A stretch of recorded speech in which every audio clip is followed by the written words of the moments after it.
Xin chào tất cả các bác. Hôm nay thì shop em xin giới thiệu với các bác là một cái mô hình máy bay điều khiển từ xa hiện tại đang bán rất là chạy bên bên shop em. Đây thì hôm nay em sẽ khu hộ con này cho các bác xem.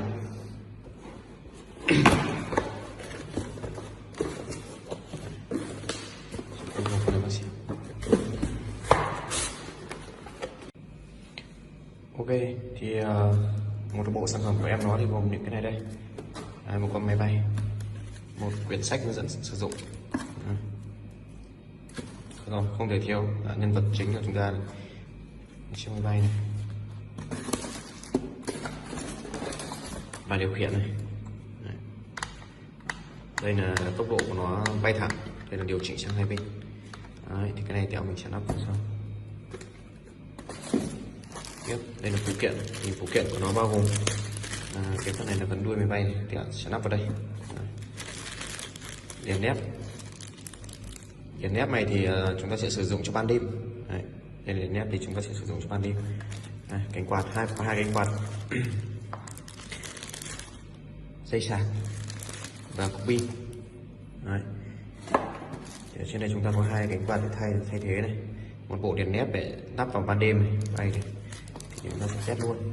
Đầu tiên chúng ta sẽ lắp ráp này, lắp phần đuôi máy bay. Đó, xong. Tiếp chúng ta sẽ lắp pin, thì chúng ta ở đây nó cậy ra rất là dễ dàng. Ở trong này chúng ta có phần lắp pin này. Đấy, lắp pin.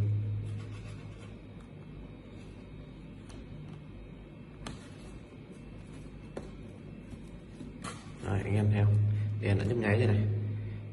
Ok, chúng ta có thể bóc cái này ra, tạm thời bóc ra, chúng ta gắn đèn nhép vào đây. Đây, đây là dây nắp nhét này. Đấy, điện nét thì chúng ta sẽ cho qua hai cái nỗ này, hai cái nỗ, một cái nỗ đây. Đấy, và một cái nỗ bên này. Đó, thì sẽ lắp chui vào đó. Thì đây là em sẽ lắp thử rồi, lắp mồi cái điện nét. Thì đây chúng ta sẽ lắp điện nét vào đây, vào vị trí này. Đấy.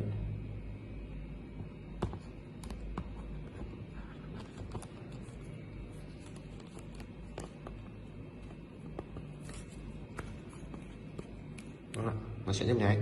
Khi chúng ta mà chơi ban đêm, bay ban đêm thì cái này nhấp nháy chúng ta có thể nhận biết được máy bay ở trên cao và chúng ta điều khiển một cách dễ dàng hơn. Rồi, chúng ta bỏ qua, chúng ta có thể lắp lại vào đây. Pin này. Sau khi lắp pin xong đúng nhỉ? Rồi chúng ta nhét pin vào đây và đậy nắp lại. Đấy. Rồi, ok. Tiếp đến là chúng ta sẽ lắp vào cái pin của điều khiển. Thì cái điều khiển này cần có 3 pin nhé, 3 pin con thỏ. Thì đây em sẽ chuẩn bị sẵn rồi, 3 pin.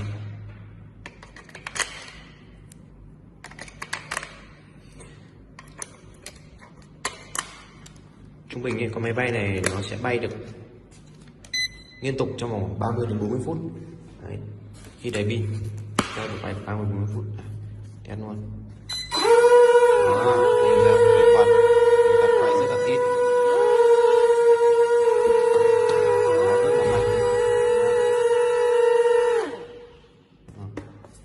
Ok. Và một lưu ý nữa là khi chúng ta sử dụng ấy, chúng ta muốn nó bay, đúng không? Chúng ta sẽ uốn đây, phần đuôi cánh này chúng ta sẽ uốn nó lên này. Đấy, phần đuôi của máy bay anh em chú ý nhá, uốn nó lên này và chúng ta sẽ chạy được. Rồi, bắt đầu thì anh em ta sẽ chuyển qua cái review luôn, trực tiếp sản phẩm của ngoài trời.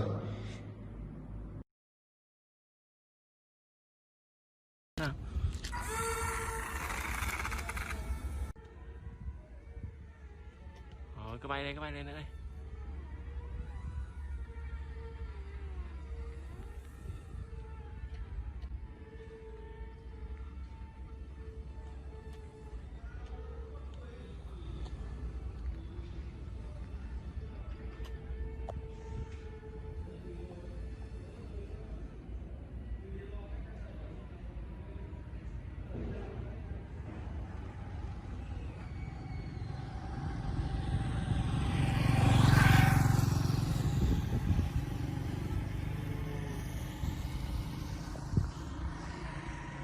Bốn 40 giây rồi.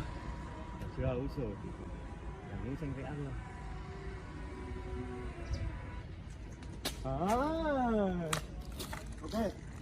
Ok các bác, vừa rồi thì em nó bay rất cao đúng nhỉ? Thì cái con máy bay này ấy, tầm bay cao của nó lên đến 300m và tầm điều khiển chúng ta lên đến 200m.